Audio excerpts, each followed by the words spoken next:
आता या जिल्हा परिषदच्या निवडणूक सुरू आहे.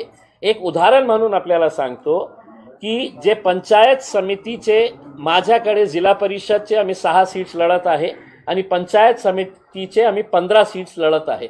त्या 15 पैकी 9 जे आहे ते हिंदू समाजाचे आहे. त्याच्यामध्ये मराठा समाजातले आहे, हिंदू समाजातले, ओबीसी समाजातले लोक आहे.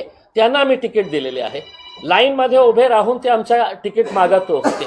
मग एका साईडला जनता आमच्या सोबत, जनताचा विश्वास जे आहे ते MIMवर वाढत चाललेला आहे. ओवैसी साहेबांना त्यांनी बघितलेले आहे की जेव्हा या देशावर जेव्हा हल्ला चढवण्यात आला होतं, एकमेव नेता होता की ज्यांनी विदेशात जाऊन की नाही हे धरती आमची आहे, हा देश आमचा आहे, त्यांनी कशा प्रामाणिकपणे आपली भूमिका मांडली होती. लोकसभेमध्ये कशी प्रामाणिकपणे आपली भूमिका मांडली होती. आता जेव्हा ज्या पक्षांचा पराभव होतो तर त्यांना असं वाटतं की सगळ्यात सॉफ्ट पंचिंग बॅग कोण आहे, तर MIM पक्ष आहे. हम हारे तो परेशानी होती है कि हम किसी को जिताने के लिए आए हैं और अब हम जीते हैं तो उसकी परेशानी हो रही है कि ये जीते कैसा है. तो ये तो हमारे लिए बड़ी दिक्कत की बात हो गई है कि हम हारना भी नहीं और जीतना भी नहीं है करके. तो ऐसी सिचुएशन के अंदर आपने लेकर आए, लेकिन हमें कोई फर्क नहीं पड़ता है. जिसको बोलना नहीं बोल रहा हूं मैं, जिसको भोंकना है वो भोंकते रहे, हमें कोई फर्क नहीं पड़ने वाला है. इसके बाद आगे के आपके अगर जो भी सवाल होंगे तो हम आपके जवाब सवाल में आज जो भगवा पहने हैं, क्या इसका भी कोई मकसद है? देखिए, मेरी गाड़ी के अंदर भगवा भी था, हरा भी था, नीला भी था, पीला भी था, सफ़ेद भी था. अफसोस इस बात का ये हो गया है कि आपने इस देश को रंगों के अंदर बांट दिया है. कोई हुकूमत, कोई संविधान, कोई कानून ये नहीं कहता है कि ये रंग जो है ये किसी एक विशिष्ट जाति से जुड़ा हुआ है करके. मैंने हरा रंग भी पहना हुआ था, अभी मुझे किसी ने गाड़ी में चढ़ते चढ़ते ये रंग ये पहना दिया तो मैंने ये भी पहन लिया है करके. लेकिन लोगों को ऐसा लग रहा है कि साहब ये रंग जो है ना, ये जात के साथ, ये रंग ये जात के साथ, ये रंग ये जात के साथ, ऐसा कुछ नहीं है साहब. और जिन लोगों की घटिया सोच होती है वो इस तरह के फालतू मुद्दों के ऊपर व्यस्त रहते हैं. लेकिन सर कहीं ना कहीं सुमैया जी को जो कि हरे रंग से बड़ा ही तकलीफ थी, उन्होंने कई सवाल उठाए, शाहशेख को लेकर कंप्लेंट्स भी की. देखिए, अब चूंकि अब आप लोगों ने बात शुरू ही की है तो मैं आप लोगों को कुछ भारतीय जनता पार्टी के नेताओं के कुछ बयान आपको सुनाना चाहता हूं, जिसमें से 1-2 ही बयान आपको सुनाऊंगा. मैं ज़्यादा ना तो फालतू चीज़ों के अंदर मैं ये करता हूं. तो अगर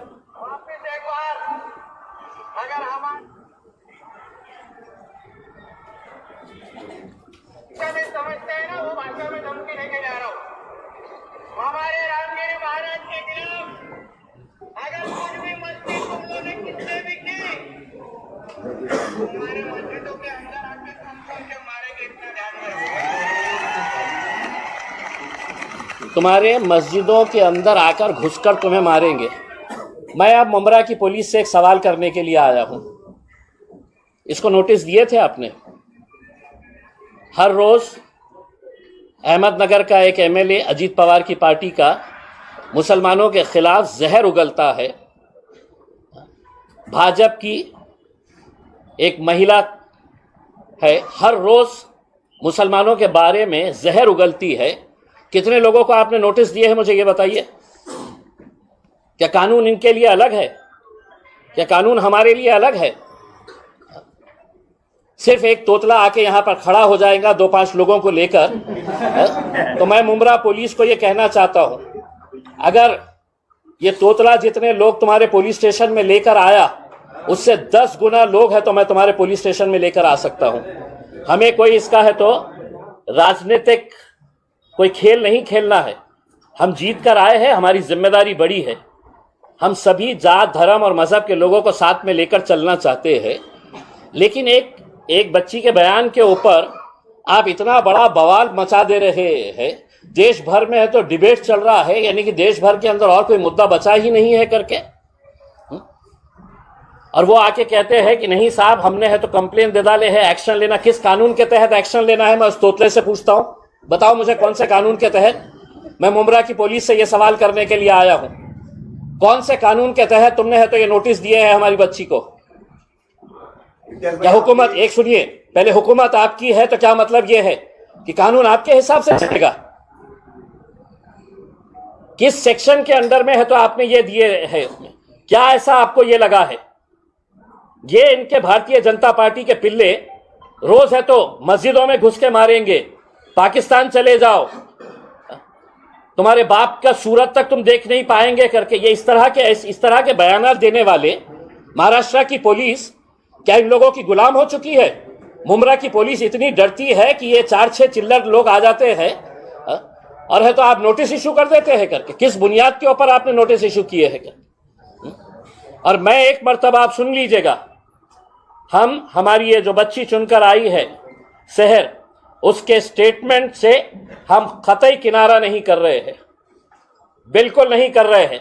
हम पूरी तरह से पूरी मजबूती के साथ मजलिस इत्तेहाद और मुस्लिमीन एक बार फिर से कहकर जा रहे हैं कि सिर्फ मुंब्रा की क्या बात कर रहे हैं तुम।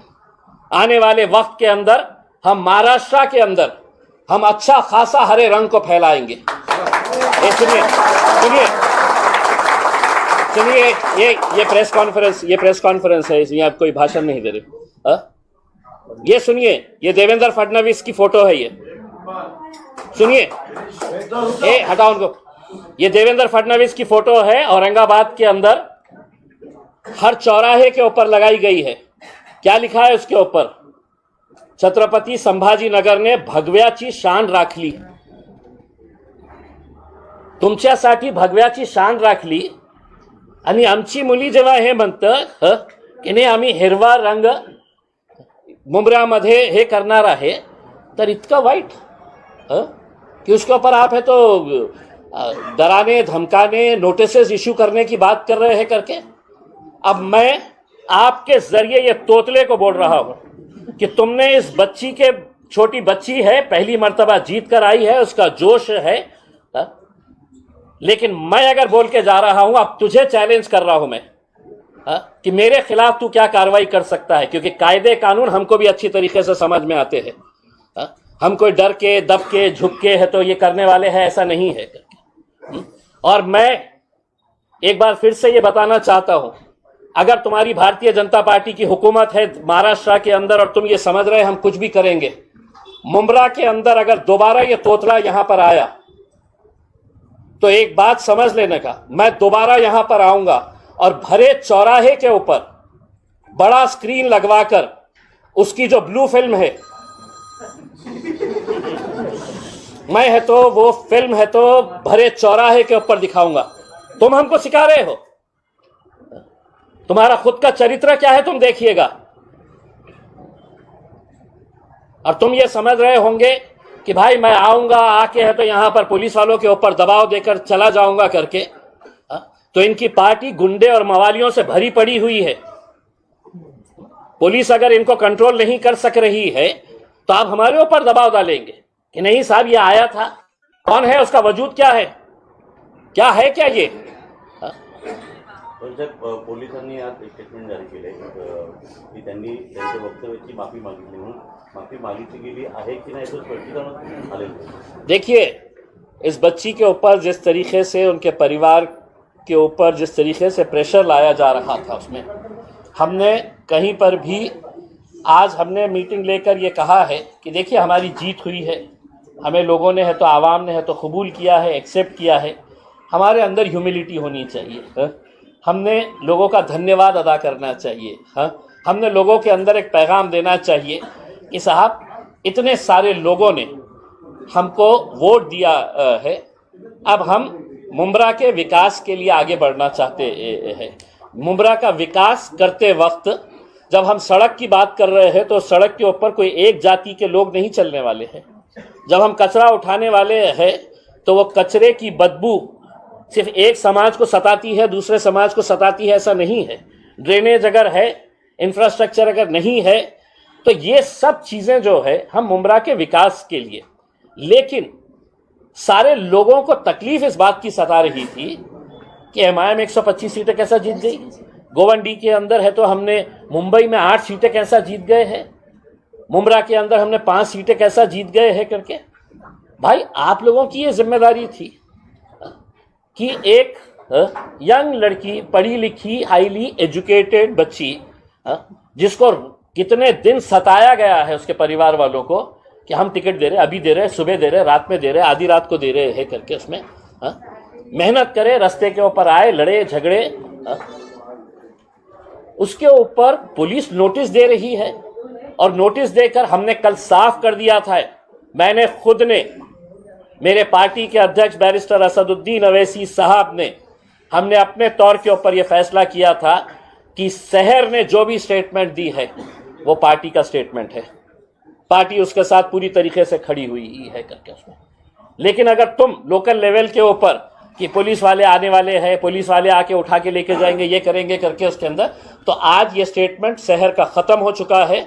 अब इम्तियाज जलील ये स्टेटमेंट देकर जा रहा है और वो तोतले को बोलकर जा रहा है, तू एक बच्ची को बच्ची समझकर तू समझ ये कर रहा था, अब मेरे खिलाफ तुझे क्या कार्रवाई करने का है कर ले। लिखित में पुलिस को माफीनामा दिए क्या? माफीनामा दिला है कि नहीं? एक लेटर वायरल हुआ है, एक लेटर वायरल हुआ है जो कॉपी टू किरीट सोमैया है और वो पुलिस ने दिया है और उसमें उन्होंने कहा है कि शहर ने नोटिस के बाद पुलिस डिपार्टमेंट में आकर स्टेटमेंट दिया है और उस स्टेटमेंट में लिखित में उस अपने बयान के लिए शहर ने माफी मांगी है।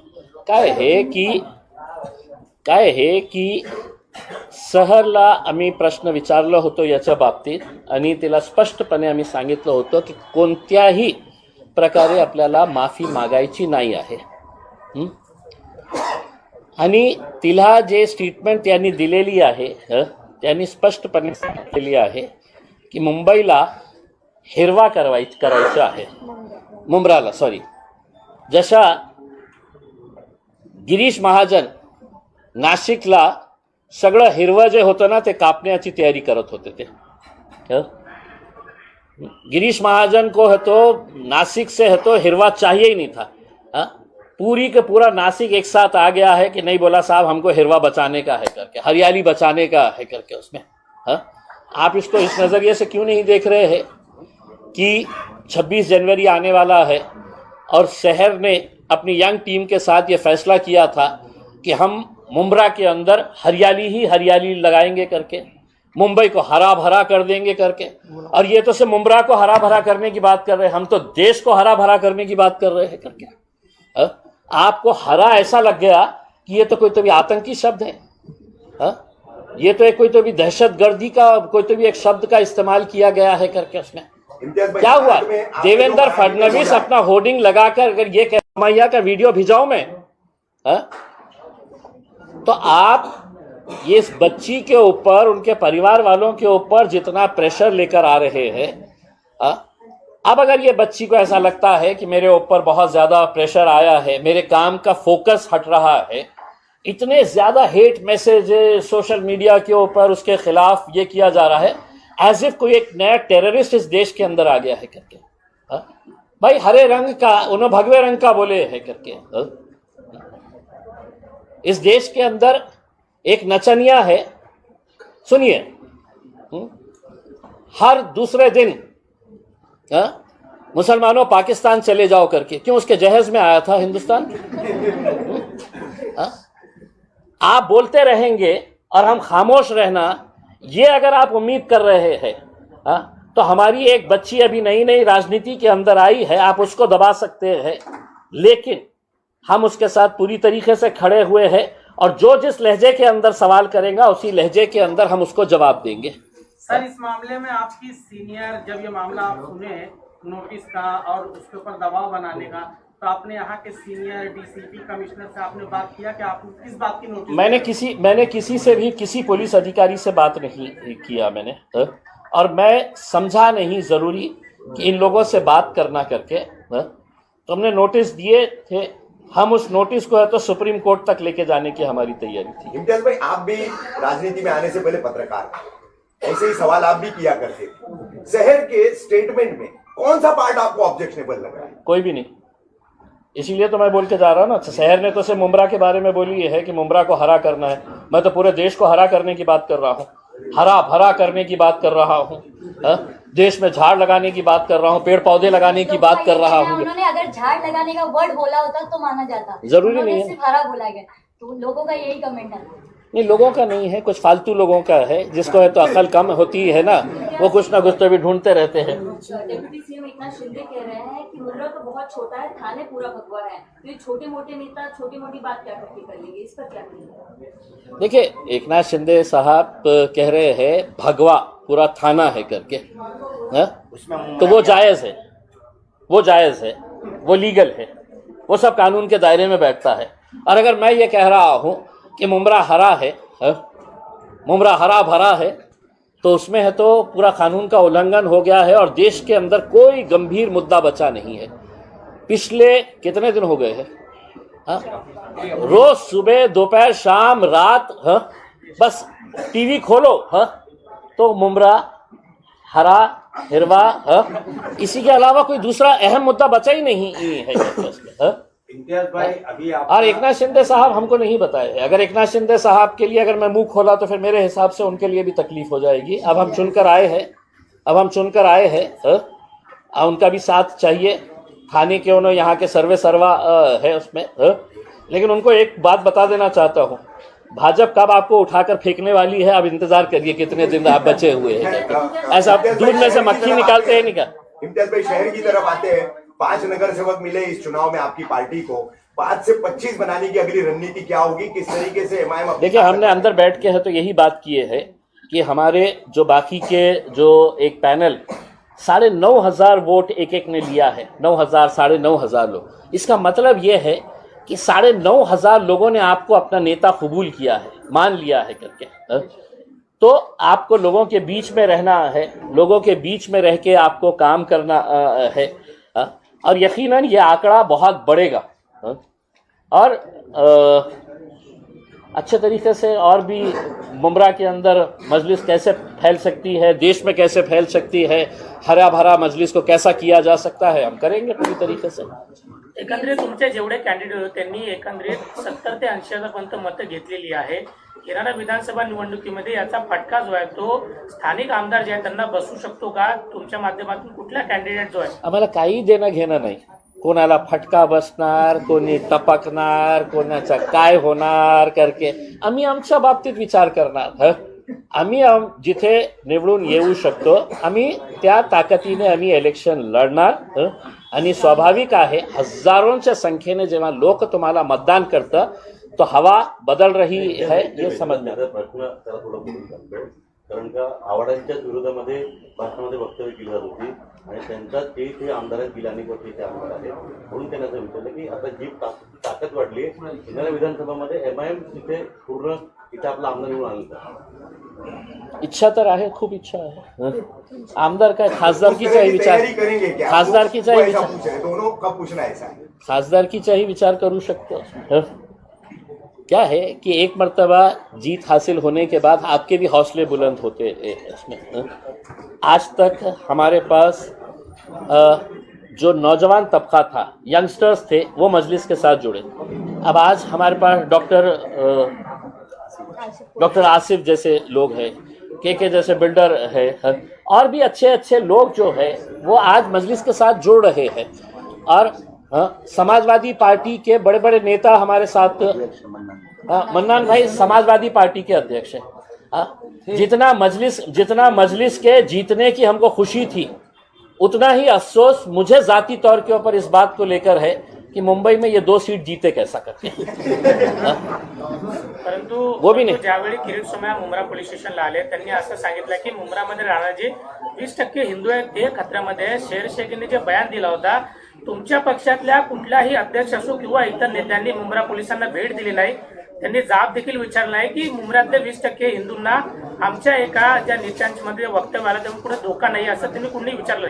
अच्छा, मी आपल्याला विचारतो हे प्रश्न, शहर शेखचं जे स्टेटमेंट आहे ते कोणत्या आधारावर हे महाशय म्हणतात की एका प्रकारे तिने हिंदू लोकांना त्यांनी धमकावले की येणाऱ्या 5 वर्षामध्ये तुम्हाला इथून आम्ही हाकलून देणार आहे।